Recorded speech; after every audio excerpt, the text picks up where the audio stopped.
Okay, so as I said, on Friday, Rabbi Rafi Ice very nicely lent me his Created Equal by Rabbi Dr. Josh Merman. I will arrange his shiur here this year. We had it scheduled last year, then COVID. It was chaos. He was like, it was scheduled. So he has this wonderful book, Created Equal. He has a lot really on Parshat Shemot, but there's one thing I wanted to focus on, and that is,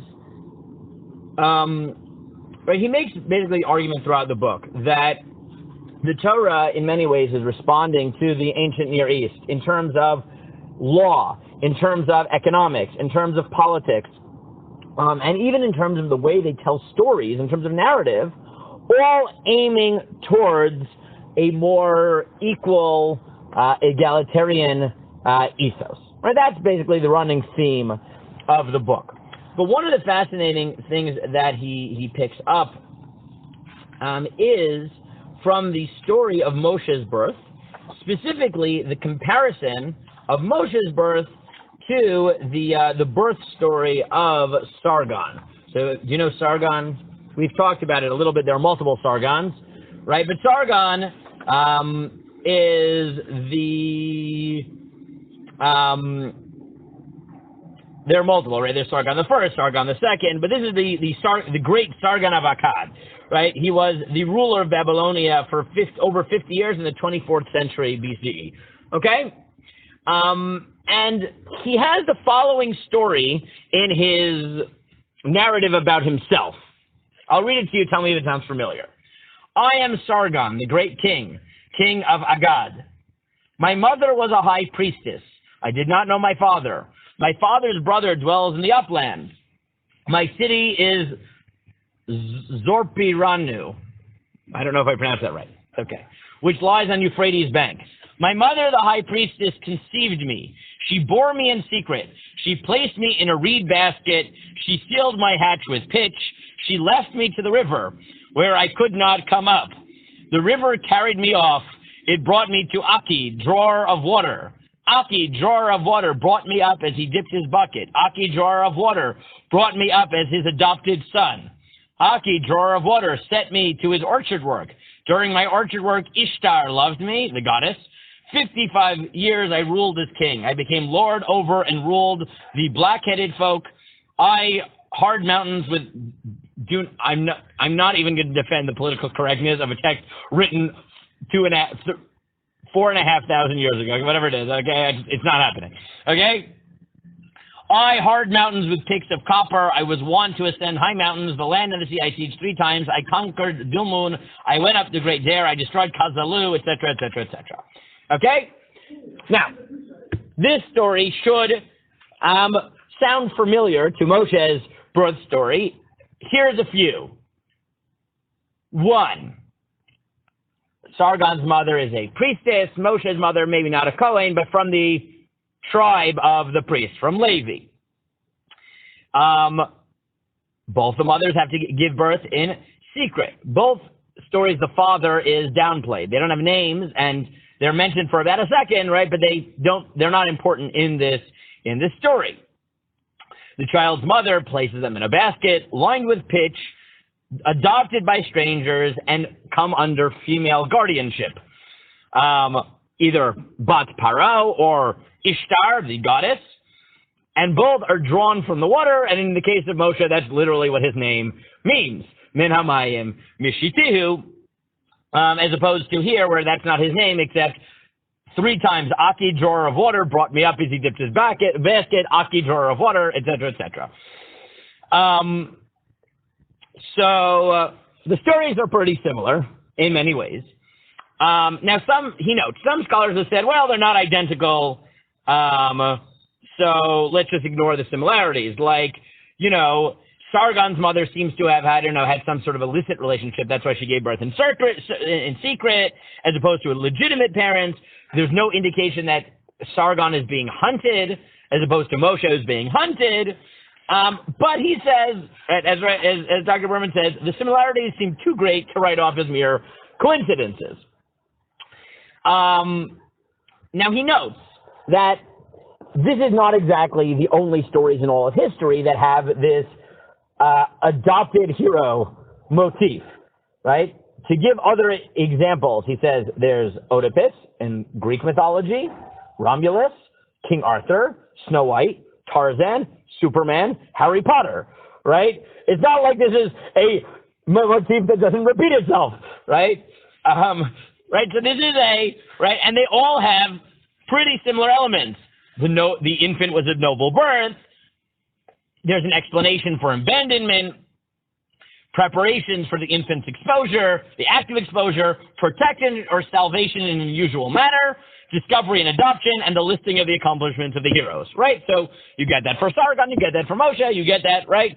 Superman, fine, right? Krypton ends, his parents put him in a ship, he gets adopted in Smallville, right? We got it, right? And then he's Superman and movies are made about him, etc., etc., etc., right? Harry Potter, right? Yes, Voldemort kills his parents. There was a prophecy before his birth, right? Right, etc. He's brought on a flying motorcycle, same, right? And then he defeats Voldemort over and over. We got it, okay? Right? This is a trope. It's not uncommon. So the similarities. And you get others. It comes up in Horus and Egypt, right? It happens a lot. Okay. But in what sense are they different, importantly? So here's what he argues. Like I said, the whole point of the whole book is to point out how the Torah is trying to, in many ways, respond to the world of the ancient Near East. What?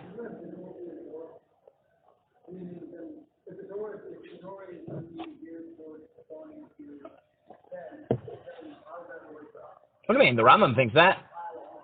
Yes. Meaning it's not merely doing that, but it is, look, I'll put it differently. It may be conveying eternal truths, but it's saying them in a way that the people of the ancient Near East would have understood what it was trying to say, right? Meaning you can have things that are eternal truths, but the way that I'm going to highlight to you that I'm saying something unique is to say, the world says X, and we say Y, right? We might say Y even if the world said X, right? Meaning some of the things we say, the world says. Some of them they no longer say, or they don't yet say, or whatever, right? But if I want you to understand that I'm saying something unique, right, some of the way I'll do it is by highlighting differences. So here's what he notes. There's a lot, right? I mean, he writes a whole chapter on this. First of all, he notes, and I think this is important, by the way, in general, because it helps us understand this story. Yetziat Mitzrayim in general is like, an important story, as we know. Like, we're chayav to talk about it all the time. A lot on Pesach. So what he says is important for the way we understand the story in general. Point one, he notes, is it should strike you that Sargon's is written in first person and Moshe's is not. Right? The reason seems to be that what? What? Say that again? God's telling Moshe it would happen? What happened? Yeah, but what else does it accomplish?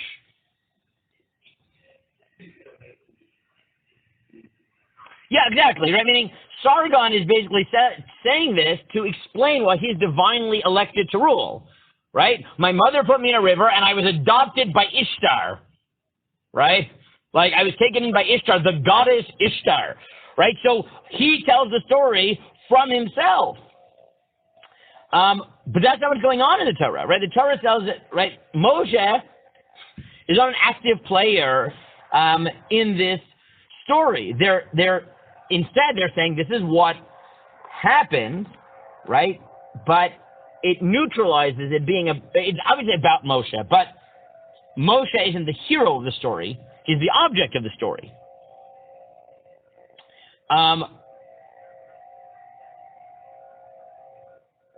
But I'll point out, it's more than that. It's not even God. God, the narrator of the story is the narrator. But it's not God, right? It's not like God explicitly talking. I mean, we might believe that God wrote the Torah, which we do, but God doesn't actually come out from behind the shadows that way, meaning you don't even get God saying, I did this because Moshe is a superhero, right? You don't even get that. The story is just told as a story, right? So, right, that's already very, right, important, right? That it's not coming to say Moshe is godly chosen. It's saying that the story happened, it's divinely inspired, but not to make Moshe the hero that God chose. Right? He is, but that's not the point of the story. It's to highlight the way the story takes place in a way that's in God, in plan with God. And you remember, right? Everyone asks this question: why does the Haggadah never mention Moshe? Right? Barely mentions Moshe. Right? But that's the point, right? Like Moshe is not. Right? Moshe is an object in the story. Right? The story happens, and you're supposed to realize God is behind. But never is God can come out and say, yes, the way I did the story was by magically saving Moshe. Right? Like he did, but you don't want to draw attention to Moshe in that sense. He's an object, he's a pawn in the story, an important one. That's first. And he says, right, therefore, right, even, but amazingly, as much as God's there, right, you get the opposite phenomenon, right, which is, one second, which is that God, right, part of it is that God doesn't pick Moshe, so it doesn't elevate Moshe that much, right? The second is that it also makes it clear that human beings are actually part of this story, right? Because Moshe isn't saved by Bat Paro because God told her to save it.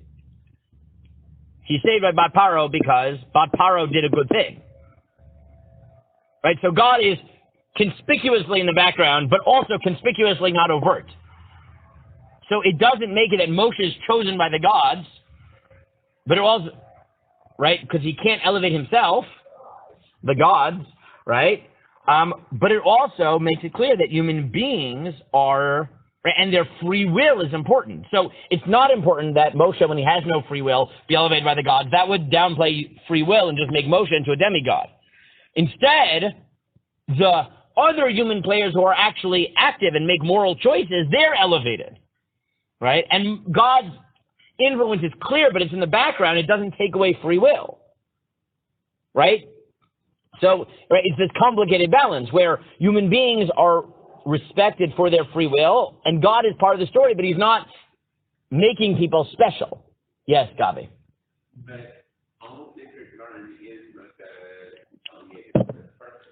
yes, but that's not I'm special. That's I am telling you what you're supposed to do. Dvarim is different, right? Meaning it's the narrative parts of the Torah are told in third person, right? Once you move to Dvarim, that's Moshe saying, I want you to keep the laws. It's very different, right? The first several documents are just recounting, but not telling you the first time. Yeah, I mean, he's telling it for right, to exhort them for different reasons. But again, that's a retelling.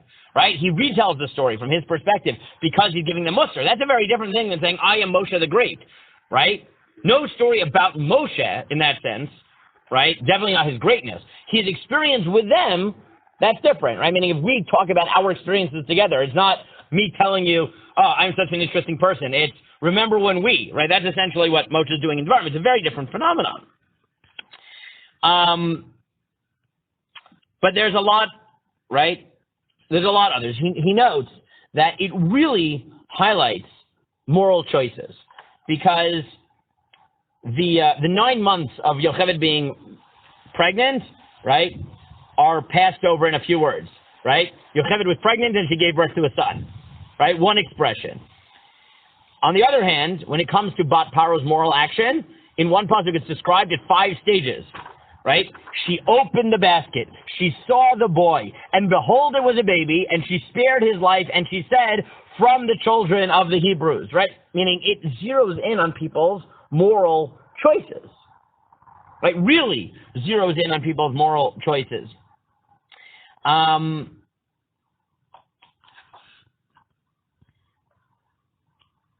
opposed to, right, Aki, who saved Sargon, who was just like, right? We don't really care, right? Meaning it's the hero is saved. Who cares who saved him? As opposed to here, the hero is the object, right?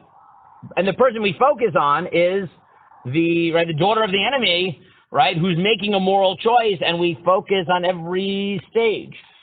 And also, he notes that basically in this whole story, the people who, who end up taking the moral high ground and making sure that things happen are the people in normal hierarchies shouldn't.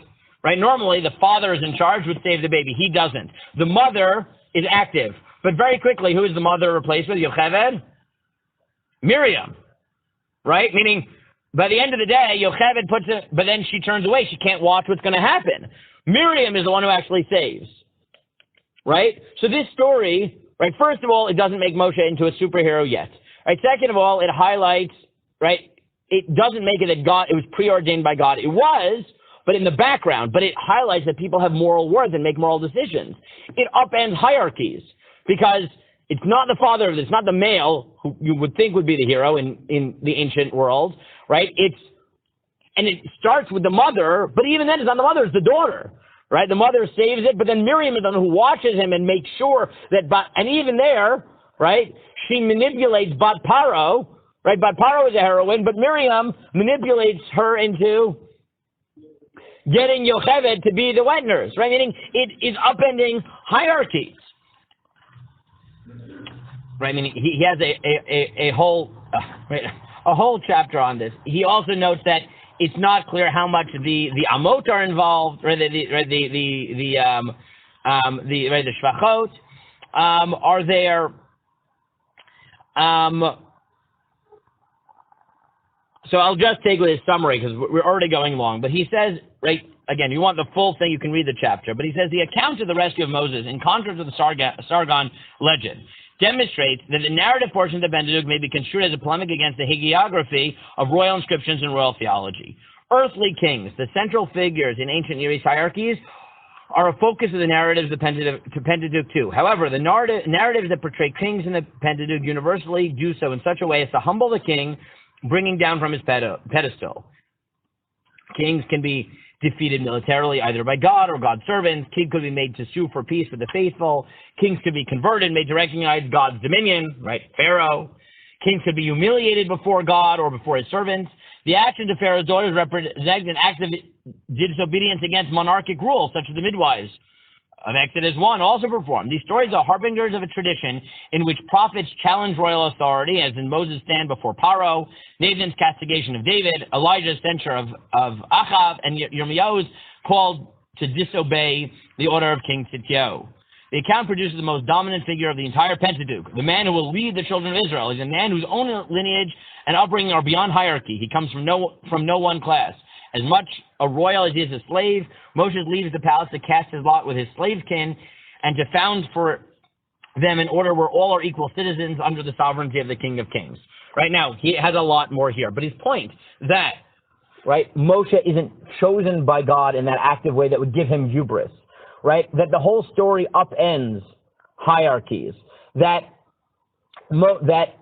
human choices, right, are highlighted, that everyone can make that choice, right? Whether it be, right, it's not about where you stand. Like Bat Paro is a heroine, but she can still be undermined by Miriam, right? And then he goes on to the story, the fact that whatever it is about this whole upbringing that makes it that he goes out and he saves the Jews, right, from the Egyptian, right? Clearly the fact that this story is breaking down hierarchies makes it that, yeah, someone brought up as a prince in the palace still cares about the slaves. And he thinks this is all a polemic against a world in which the kings are gods and are unquestioned or chosen by the god. Here it's very clearly not that. The hero is not, and he ends up being the one who challenges Paro and tells him there's a power beyond him, which in Egypt was crazy, right? Because the king was a god. Right? And I think it's just important to realize about the whole story. And again, we could spend a week just going through different aspects of the Sargon story, which he does. You can read the chapter. But I think it's important to recognize the extent to which the Torah really is trying to highlight the way human beings have free choice. It's undermining hierarchies. It's reminding us that that kings are not the top of the totem pole, that God is involved, that moral choices are heroic. Right? And that needs to be the background for the entire story of Yetziat Mitzrayim, which is a showdown between Moshe, which represents that, and Paro, who would be much more Sargon-like, right? I am God, right? Moshe, who's the potential Sargon, is really the opposite of that, and he is the one who reminds the world that there's powers above the king. Okay, we went way too long.